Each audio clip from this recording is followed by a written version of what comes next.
All right, trippers, so you guys know that the state of Texas has its own capital. It's called Austin. Our nation also has a capital called Washington, D.C. But did you know that there's also a capital for the world? Well, for pecans anyway.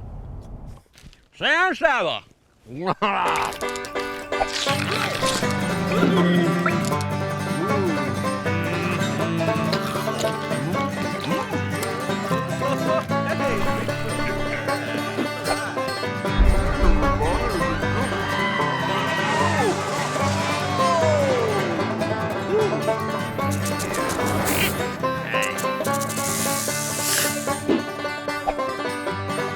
This episode was made for y'all with the help of our awesome partners. Check the caption for more info. San Saba sits at the top of the Texas Hill Country, less than 2 hours from Austin, 2.5 from San Antonio. And while we're talking Sans, how about 2 hours from San Angelo or San Marcos, 6 from San Benito, 5 from San Agustin, 4 from San Diego, 7 from San Elizario, but you could also drive from San Ignacio, San Patricio, San Perlita, San Manuel Lin, and maybe that's it. But saintly blessings to anyone making the drive. All right, guys, so we will eventually make it to the pecan capital of the world, but I thought that starting out this day, we would take a different way to town. Now, it may not be the fastest way to town, but it's definitely my favorite. That way is to come down from the north and cross the mighty Colorado River via the historic Regency Suspension Bridge. Wow, all right, so here it is. This thing was built in 1939, and today it's the last of its kind that's still drivable in Texas. I mean, look, it is a true suspension bridge. So the entire weight of the bridge is suspended from these cables overhead. Oh, and these wooden slats below you, look at that. Crazy that you can still drive on it. I guess TxDOT has approved this, right? Yeah, I think so. Let's hope so. You know, and this bridge is all that stands between us and San Saba. So we gotta cross it. Back to the car. This bridge has seen everything from wagons to cattle drives to modern electric cars. And we're about to see if it can hold us. Realize I'm putting all of our lives in the hands of just some wooden boards and 80-year-old metal. We've been hanging on by less than that before. I guess that's true. Oh, man. The best part is that as we move, the bridge below our tires moves with us. Kind of nerve-wracking, feeling like a squish below your wheels, right? Are you catching that? We're like 75 feet above the water, at least. You know, I don't have a tape measure. We'll just say 300. Man, who knew a bridge could be as much fun as like a roller coaster? This is wild. And we're back on dirt. Oh, I held my breath the whole time. Good. Now we can get to town. I'll say it. The Golden Gate ain't got nothing on the Regency. Now, one of the major tributaries to the mighty Colorado River is the slightly less mighty San Saba River, upon which our beautiful destination city was built. I really like San Saba. It's kind of hidden up here in the northern edges of the hill country. For a town this size, it's got a lot going on. Now, most of that revolves around pecans, but that's okay. Who doesn't love pecans? I love pecans. You want one? Yeah. No. You can get fresh pecans just like this at pretty much any of San Saba's 1,000 or so pecan companies. But before the day heats up, well, let's get down and explore the riverbed at the San Saba Nature Park. This LCRA park makes for an excellent breath of fresh air and a little jaunt through nature with 2 miles of paved trails, 40 acres of river bottom land, and one amazing spring-fed creek. Look at that! You gotta love finding hidden waterfalls like that. That's awesome. You know, there are always surprises when you take time to just go outside. But one thing that shouldn't surprise you out here, or anywhere in San Saba for that matter, are the pecan trees. You hear that San Saba's the pecan capital of the world, and you may be like, yeah, right, how many pecan trees can they actually have? Like 1 million. Look around. This is crazy. And a lot of these are native, is the nuts thing. There's pecan trees everywhere. All right, so let's talk pecans. And the first name you need to know is Risien. E.E. Risien. Part of this park is named after him. He built the original San Saba waterworks plant, the ruins of which are still in this park. He's the grandfather of the Texas pecan industry, making him the nuttiest grandpa you never knew you had. His story goes something like this. It was the late 1800s, and young Edmund, an English-born carpenter, was on his way to California when he noticed something. a plethora of pecans. But not just any pecans. These are the greatest pecans in the world, and the world must know. Risien became obsessed with finding the best of the best, searching far and wide until he found it. A tree that produced the best pecans in the world, the Mother Pecan Tree. Hello, young Risien. I have been waiting for you here. From my branches you shall receive a boundless bounty of pecan booty. But before I can produce, you must find me a suitor. So Risien searched for a father pecan nut worthy of Mother Pecan's affections. She was a little picky. Okay, she was a lot picky. But eventually, a match was made.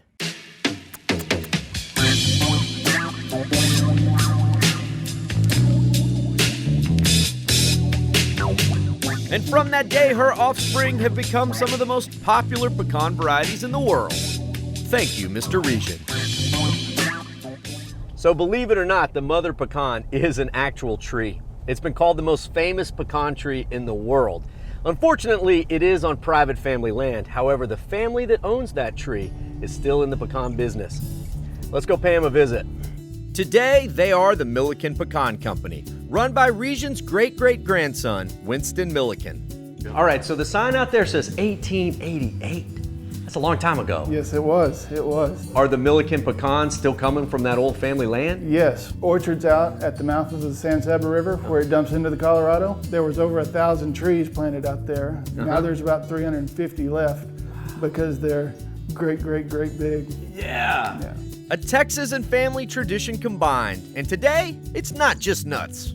Chocolate-covered pecans, what's this? Jalapeno pecan jelly. They're basically finding everything on earth to do with a pecan. If it's made out of pecans, we want to be able to do it. Okay. There are 1,000 ways to eat a pecan, and the people in San Saba pretty much doing all of them. You can get bulk pecans from Bagley. Oh, ooh, that'll fit in the car, right? Pecan coffee from Alamo. Armadillos from Oliver. Pecan pie from the San Saba River Pecan Company, but in a jar. But more than just 1,000 ways to eat pecans, there's also 1,000 different kinds of pecans. And to get an official lesson on the official nut of Texas, well, we're headed to meet Winston's wife, Christine, at the Millican factory. Of course, the people in San Saba know this, but maybe not the rest of Texas, that not all pecans are created equal. Like there's different varieties, and this is a whole new world for me. That's right. As we can tell with the baskets that we have in front of us, pecans not only look different, but they taste different as well. We're going to experience that. I guess I've never paid enough attention. I get handed a pecan, I eat it, I go, oh. I bet that's true for most people. And today we're sampling 4 varieties: Burkett's, Cheyennes, Nokonas, and Wichita's. This is the Burkett.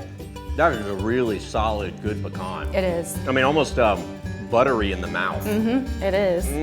It does. It has a sweetness to it. It does. And that's one of the things that you can tell the difference in. There are different shapes, colors, flavors, and shells. Maybe most importantly, oil content. If you kind of like just smash it, I mean, look how much oil is on there. There's got to be some use for that, right? Like skin moisturizer? Well, there's actually lots of uses. Beard oil? It's actually known for its health benefits that really are a little bit better than olive oil. Oh, you might be a little biased, but I'll believe you. I am a little biased. I'm fine. Some are great. Others, well, not my favorite. Man. And we have customers that prefer that one. I mean, really? They call and ask for the Wichita's. And this is a Nocona. It's still very crisp.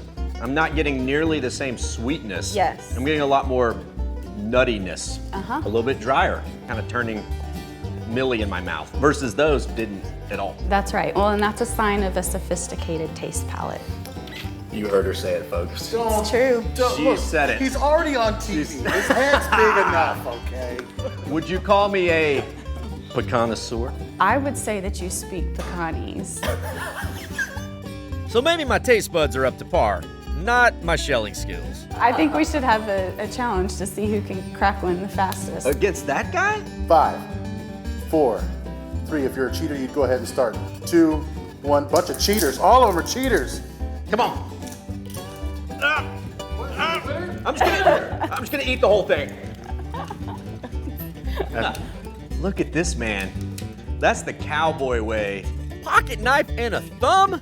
Man, these guys are the pros in pecans. There's no better place than San Saba to learn about and taste the freshest and bestest pecans in the world. So come on down and sample your own fresh pecans here in Pecantopia.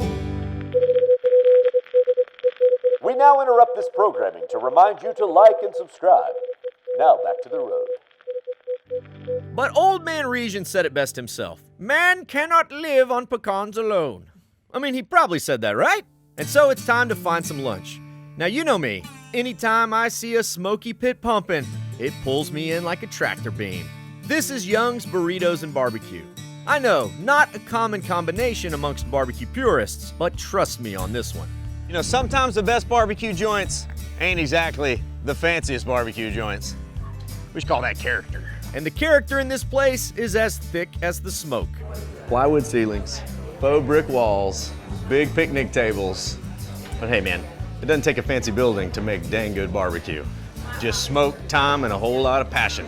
The Young family has all of those things. And this is the oldest son, Jeremy. All right, so who all's involved? It's me, my mother, father, and my two brothers, which one of them has another job, but he's here when he's not working. Y'all pull him in to turn briskets, or who's the brother that has to come throw the log on the fire at midnight or whatever? We usually switch it up. Oh, yeah, no, good. You know, I guess when the family runs a barbecue joint, family chores can look a little different. So that means y'all just got to feed the fire all the time. We're feeding the fire all the time, and we're cutting wood all the time. It's a never-ending affair.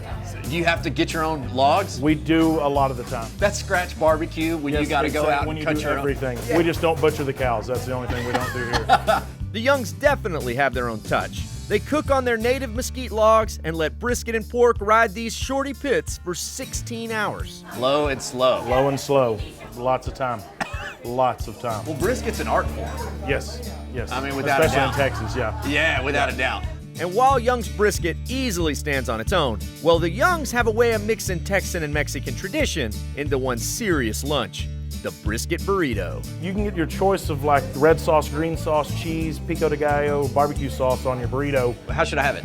I'll let the pro decide. Do you like raw onion? Sure. Okay, I can fix you up then. Okay. I'll just fix you up. All right, man. Here we go. Woo-hoo-hoo-hoo. Look at that, baby.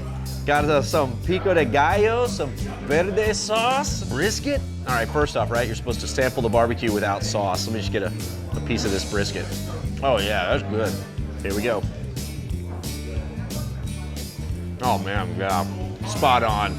This is a little Tex-Mex mashup for barbecue. We're used to eating barbecue on butcher paper. Now we're rocking the aluminum foil. And instead of white bread, it's tortillas. Oh, and instead of pickles, it's pico de gallo. Instead of barbecue sauce, it's verde salsa. Changing things up a little bit, but I got no problem with that.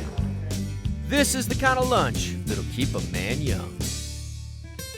So we've tasted San Saba's pecan culture. Now to explore more of its downtown. And while this town was and still is an agricultural community, well, it comes in an unexpected package.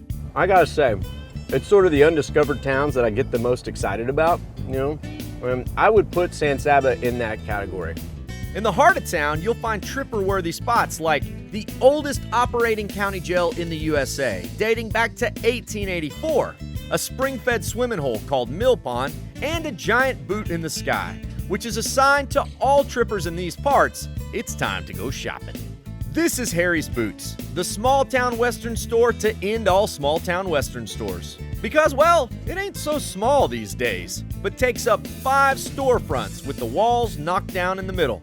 It's been outfitting Texans since 1939, and here's the current owner's daughter, Caroline Jordan. So everyone I told I was coming to San Saba said, all right, yeah, you're going to Harry's Boots.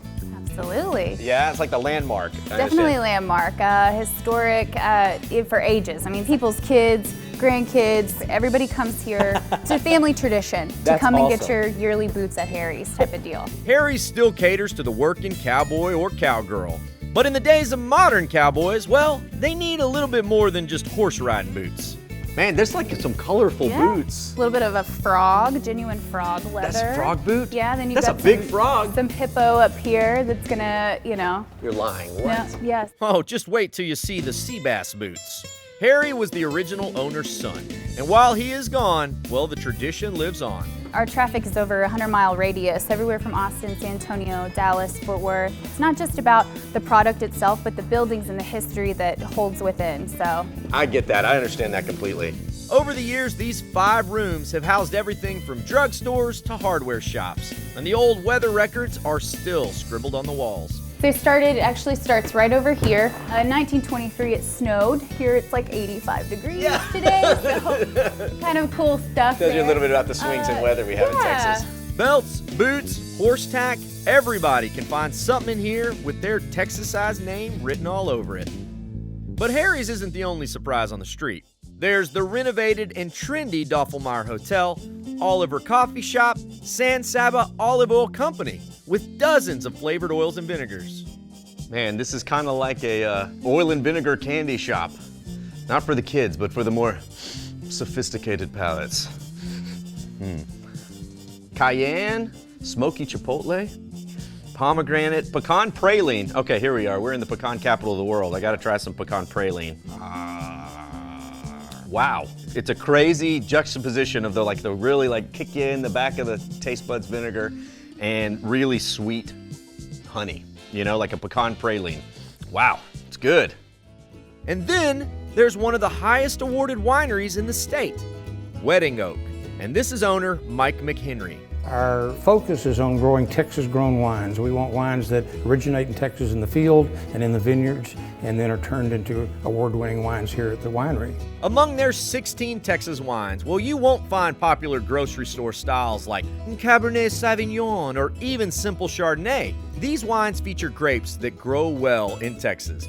Our journey has been over the last 30 years, if you're going to be a Texas-grown winery like we are, what grows well in our state and what can we produce that turns into great wines? Grapes like Tempranillo or Viognier. Texas wineries are getting really good at producing them, and Texas wine drinkers, well, we're the lucky ones that get to drink them. This is a reserve Tempranillo, that's the great Spanish grape, now the most widely planted red grape in Texas.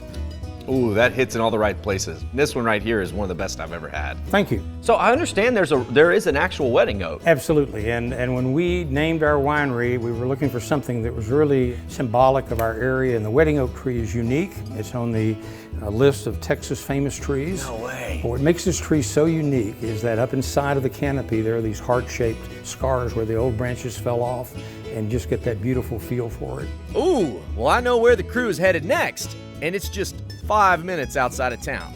Oh wow, this is unmistakably the wedding oak. Oh, this thing is massive. Look at its canopy. Oh, this thing's magnificent.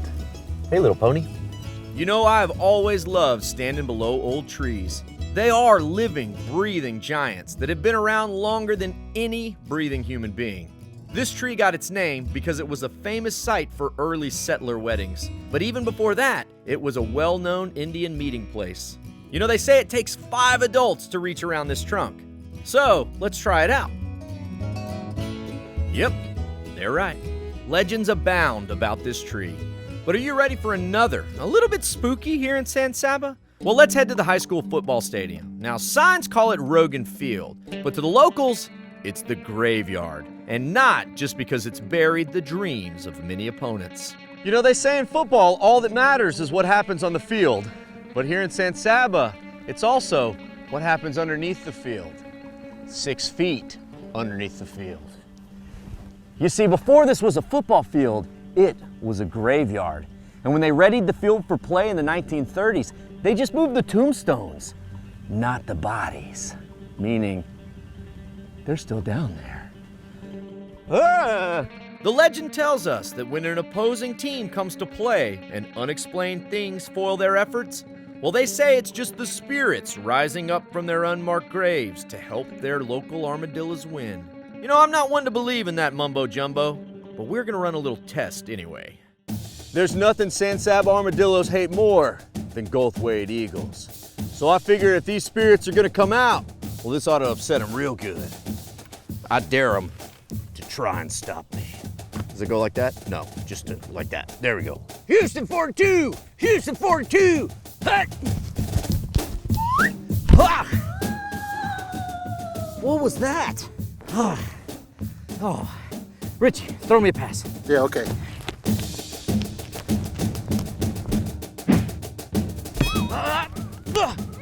Oh! Give me the ball! I'm going in the end zone! Ah!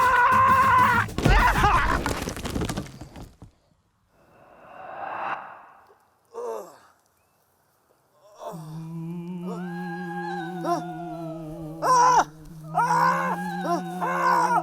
Why is nobody helping me? What in the world is he doing? No idea. I don't get it. Now have a pecan. Oh well. You know, I probably should have retired from football after high school. I'm much better at this professional day tripping thing, and what goes with it, like professional eating. So let's find some dinner. And I know just the spot for some local pizza. Well, as local as an Italian dish can be when it's made by an Englishman. This is La Cita Pizzeria, owned by Kite and Rob Bowman, who never slow down on their quest to bring authentic thin crust pizza to San Saba. So how did you end up in San Saba? Well, I'm from London. I grew up in Southampton. I met my wife, Kite, but she's from around here, so I ended up in San Saba because of her. She moved you back up here and you thought, hey, pizza sounds like an easy gig? Yeah, well, kind of, yeah. I mean, there's no pizza restaurants in San Saba. Yeah. Start one up and we're like, yeah, a month later, boom, here we are. And in 3 years, the oven has barely had a chance to cool off, as the customers constantly pack this place out. You guys are picking up. You got a lot of stuff on the line. I don't want to hold you up. Can I just watch? Yeah, We watch the master work. Yeah, I'll get on with it. So man, what's the secret to the dough? Letting it sit in the fridge for 24 hours, that's the secret. It needs to be cold to cook well in a stone oven. Crispy crust, and extra thin. Extra thin, crispy crust. We only do a thin crust pizza. Why would you want to fill up on bread? I like the way this man thinks. You want to taste the toppings. Yeah. You know, not so much all the dough. This is a real Italian pizza. Artisan-style Italian pizza made by an Englishman in San Saba, Texas. I know, it's crazy, isn't it? Yeah. Somehow it just rolls off the tongue, though. It sounds good to me. With Rob's Stone Oven, pizzas are done in about 5 minutes. Meaning if you're standing around in the kitchen, well, you're going to be put to better use. That's a weapon right there, That's man. a man-sized paddle. No kidding. Woo! Oh, that's a beautiful pie. I think we're making some stromboli next. Stromboli. We kind of do our own take on everything. I don't think anything's conventional or traditional. That definitely goes for their signature pizza, the Cowboy Way. It's a large pepperoni, which is simple enough, but topped with tater tots, chili, cheese, jalapenos, and tomatoes. A little bit of garnish for good measure. A little bit of garnish. There we go. That's a true Cowboys pizza, man. That 5 pound of pizza, that'll fill you up. Yes! This is insanity. 2 things I love, chili cheese tater tots and pepperoni pizza. Let's see how well they go together. Here goes nothing. Oh yeah, that is good. Surprisingly, that is amazingly delicious. This right here is how you cowboy up in San Saba. What a day. From suspension bridges to graveyard fields, from barbecue burritos to chili top pizza, and from cowboy boots to fine Texan wines. Now you might be saying, wow, the folks in San Saba are nuts. And you'd be 100% right. But hey, you don't become the world capital of anything unless you're willing to get a little nutty. Man, you know, I think there's only one thing this pizza needs. Pecans. Now we're talking. It can only be more delicious with pecans on top, right? So I will see all y'all out on the road. Bye con Dios, amigos.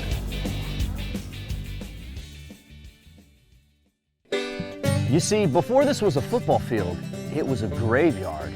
And when they readied the field for prey, they prayed here and played. Prayed and played. Something to sample? Something to sample it with. Something with which to sample. Something with which to sample it. Hey, don't you correct Kelly Baldwin view. See, the thing is, she's always listening. She's just always listening.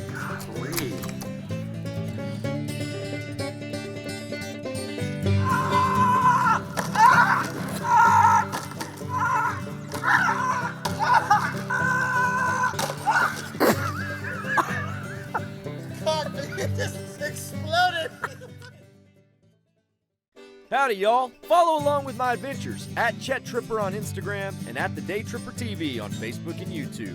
Or head to thedaytripper.com for travel guides, past episodes, and info on our mobile app and Team Day Tripper. This episode was made for y'all with the help of our awesome partners. Check the caption for more info. Howdy, y'all. Chet the Day Tripper here. Thanks so much for tripping with us.